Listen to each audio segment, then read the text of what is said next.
The principles of United Nations that you have established are in the siege. The United Nations is under existential strain and may be entering a period of diminished influence, and the current system is in decline. The question is unavoidable. Is the United Nations relevant to the demands of our time? Can it continue to serve humanity in the face of current realities? Or has it become a relic of a bygone era? Suggesting that a reconfigured world order may emerge. I actually think that the post-Cold War order is over, but we don't know what the new order is going to look like. The 80th session of the United Nations General Assembly took place in New York from 9th to 29th of September 2025. The 80th session of the General Assembly was marred by some key controversies due to some pressing global issues and geopolitical tensions. Please, order in hall. Several major armed conflicts are ongoing. The war in Ukraine. We have entered in an age of reckless disruption and relentless human suffering. The conflict in Sudan. Hunger, weaponized. And the war in Gaza. Rising smoke from bombed-out cities. Who shouts death to America? Is it A, Iran, B, Hamas, C, Hezbollah, D, the Houthis, or E, all of the above? All of the above. The world is currently facing a rise in global conflict rates, characterized by complex dynamics, including transnational alliances and the increasing role of non-state armed groups. The continued harassment, abductions, and criminal acts undermining the lives of Haitians are unacceptable, unjustifiable, and must be stopped by this organization, the United Nations. The conflict between Israel and Hezbollah has intensified, with broader regional crises involving Iran, Israel, and their allies. Nearly 90% of Palestinians supported the attack on October 7th. It's not supported only, they celebrated. They danced on the rooftops. They threw candies. That's both in Gaza and in Judea, Samaria, the West Bank as you call it.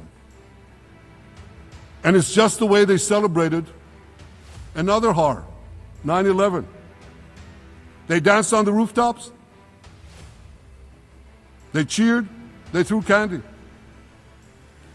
You know what message the leaders who recognize the Palestinian state this week sent to the Palestinians? It's a very clear message. Murdering Jews pays off. The United Nations has a key role in stopping wars. I ended 7 wars, dealt with the leaders of each and every one of these countries, and never even received a phone call from the United Nations offering to help in finalizing the deal. All I got from the United Nations was an escalator that on the way up stopped right in the middle. The organization's power is ultimately dependent on the willingness of member states, and its effectiveness is significantly constrained by structural limitations, particularly within the Security Council. Regardless of the size, each and every member state of the United Nations has agency, a say in how the new world order will look like. It is important that we all use this power wisely and responsibly. The United Nations is leading global efforts to combat climate change. Those who look to the future with a clear vision know that climate change is not only the single greatest threat of our age, but also one of the greatest transformation opportunities of our time.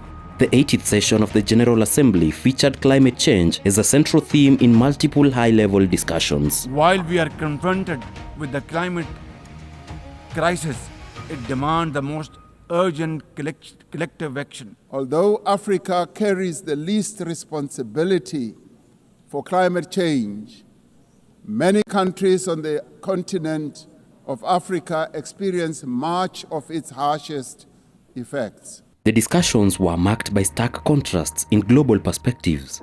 US President Donald Trump dismissed climate change as the biggest con job. We're not letting this happen in America. In 1982, the executive director of the United Nations Environmental Program predicted that by the year 2000, climate change would cause a global catastrophe. He said that it will be irreversible, as any nuclear holocaust would be.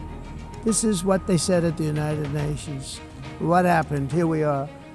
Another UN official stated in 1989 that within a decade, entire nations could be wiped off the map by global warming. Not happening. You know, it used to be global cooling. If you look back years ago in the 1920s and the 1930s, they said, global cooling will kill the world. We have to do something. Then they said global warming will kill the world, but then it started getting cooler, so now they could just call it climate change, because that way they can't miss. It's climate change, because if it goes higher or lower, whatever the hell happens, there's climate change.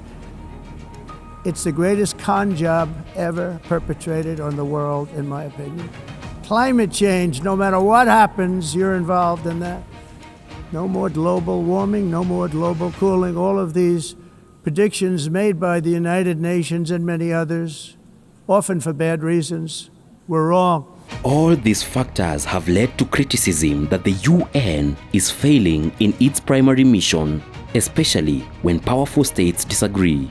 The United Nations is currently facing significant challenges that threaten its effectiveness. Declining multilateral cooperation has long undermined its authority.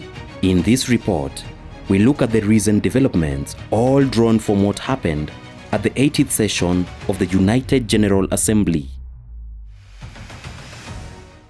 The session opened under the general theme, Better Together, 80 Years and More for Peace, Development and Human Rights.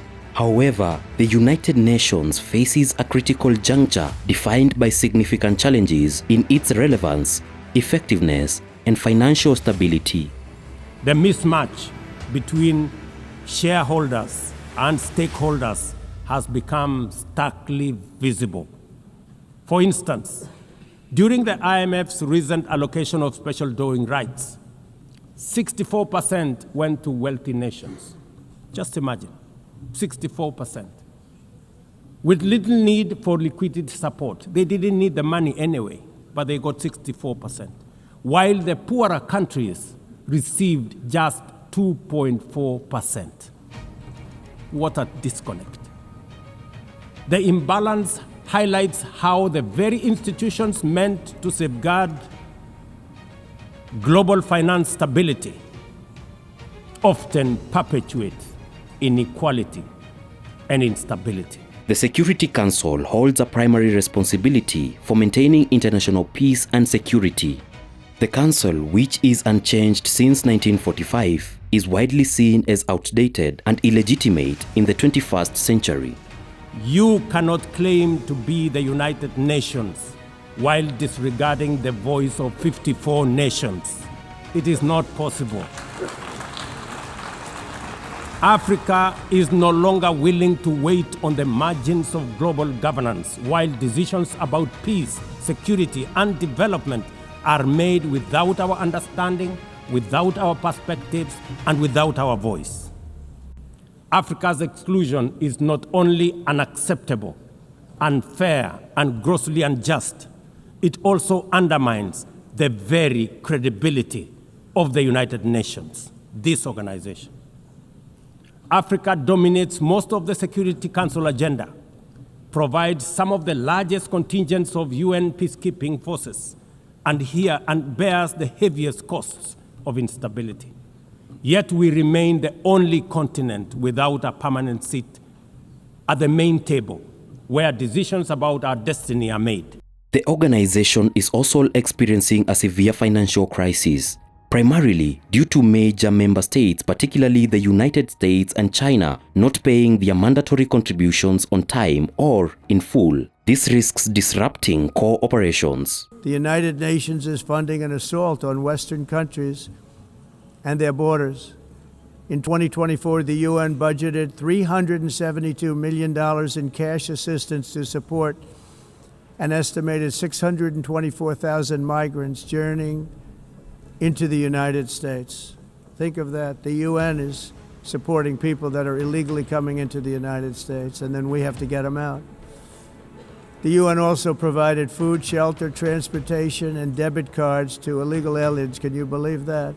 Countries used the forum to demand climate justice, emphasizing that nations contributing least to global emissions are suffering the most. The catastrophic floods of 2022 and 2025 this year are glaring examples of loss and damage caused due to climate change.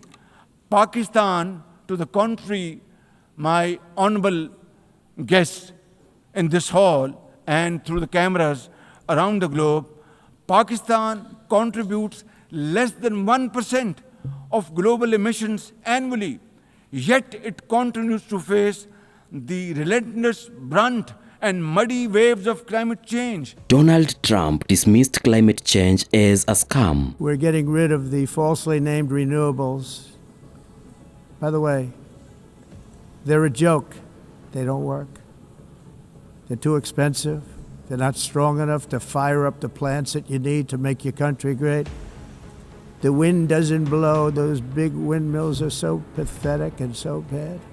And most of them are built in China, and I give China a lot of credit. They build them, but they have very few wind farms. So why is it that they build them and they send them all over the world, but they barely use them? You know what they use? Coal. They use gas.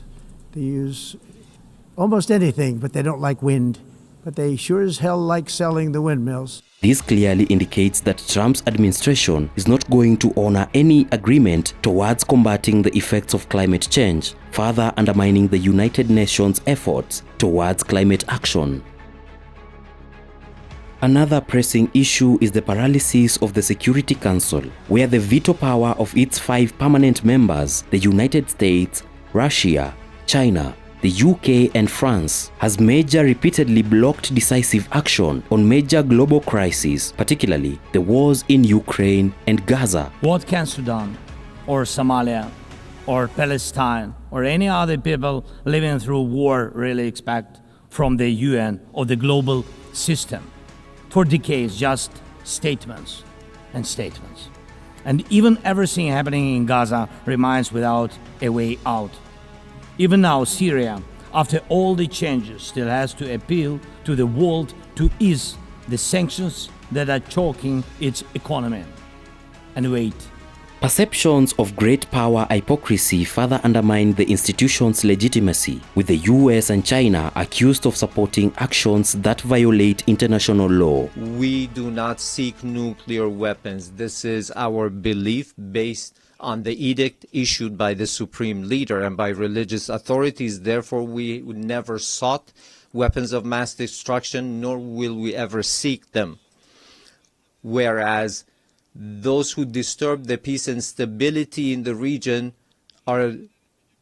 lies in Israel, but Iran is the one that is being punished for those actions. Israel's victories over the Iranian terror axis have opened up possibilities for peace that were unthinkable 2 years ago. The United Nations is under existential strain and may be entering a period of diminished influence. Very sad to see whether the UN can manage to play a productive role. I've come here today to offer the hand of American leadership and friendship to any nation in this assembly that is willing to join us in forging a safer, more prosperous world.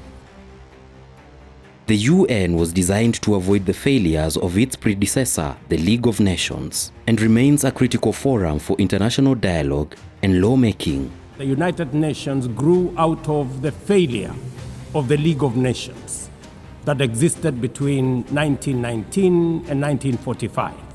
The organization is under severe strain from the withdrawal of the US aid and broader systemic liquidity issues to structural criticisms. We are now living through the most destructive arms race in human history, because this time includes artificial intelligence.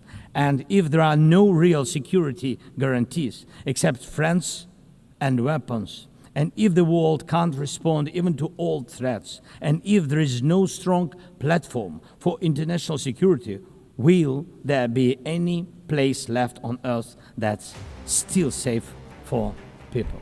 Potential withdrawal of major powers like China or Russia could trigger a broader exodus, further destabilizing the institution. The UN's greatest accomplishment has been its success in preventing great power war since World War II, an accomplishment that has been attributed to its diplomatic forum and its mechanisms for conflict prevention and peacekeeping. This is Onward Network. Tuko On.